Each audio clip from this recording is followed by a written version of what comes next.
I'm the Conspiracy Cowboy, and today I am here in studio with the one and only Eric Jon Phelps. Say hey, Eric. Or drink your water, whatever. And today I'm going to get to be interviewing him, and you're going to get to hear the words from a man who was a real expert. So, to start off, I heard one time that you got to meet Hillary Clinton.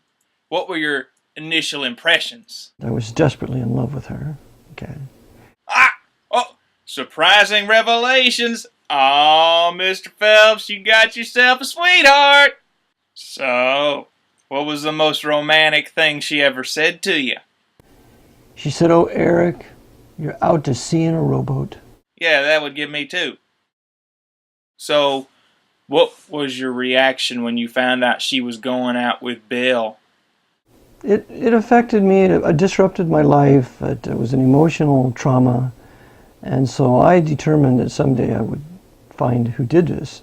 No hard feelings, though, right? This is a crime. This is a reason to secede. Oh, I can't take it anymore. What would you like about Hillary Clinton? She's ugly, she's domineering, she's more manly than that man she's already married to. She's all caught up in the New World Order. What do you see in her? You know, you've got a point there. Forget all that. Let's change the subject. You know, I heard that you love to run around outside your house with a t-shirt with a My Little Pony picture on it, screaming, "Who's your favorite brony?" Totally. Well, why? For fun. Just for fun. You know, a couple of weeks ago I did a Conspiracy Cowboy episode on the Nazis. What do you think of Adolf Hitler? That was my maternal grandfather. He was a very good man to me. He loved me dearly. I was like his son. Yeah, well, he was kind of mean to everybody else. Well, I couldn't care less. Subject change. Who's your favorite person in the whole wide world? My grandmother, who was a very intelligent woman. How would you describe your socks? Two stark, different contrasts. So I've heard that Thomas Jefferson once said that the old Star Wars movies were not as good as the new ones. Jefferson could never have been the representative of the Virginian people had he had any other views than those. You like eating at Mexican restaurants? I want to see Mexican people. I don't want to see white people. I want to hear them speak Spanish. I don't want to hear them speak English.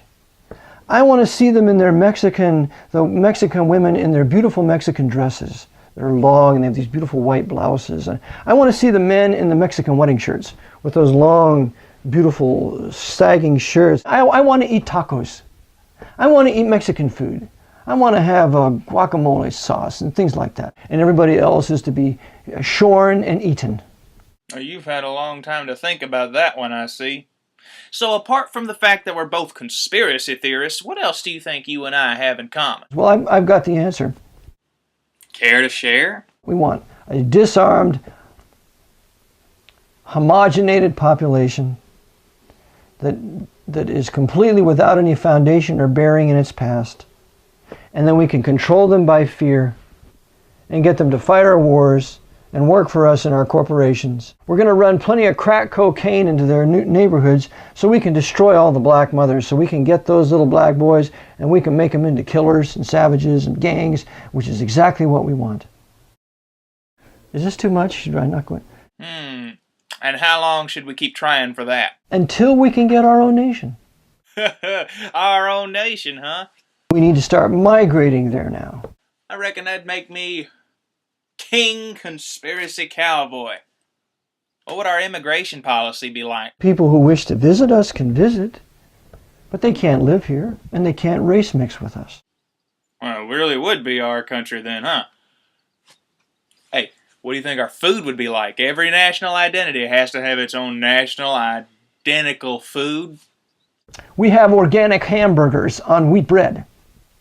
We have Celtic sea salt. We don't have any of the junk food. In other words, my new white nation, all the junk food's gone.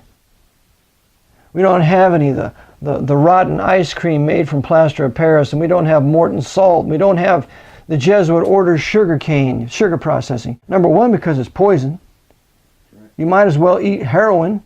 Hey, Are you given to gossip? White Roman Catholic Austria in the 1850s had a higher illegitimacy birth rate than the black slaves of the South. Whoa! Didn't have to tell you twice. Stop! Good night. You know, I've had a load of fun getting to interview somebody as nutty as myself.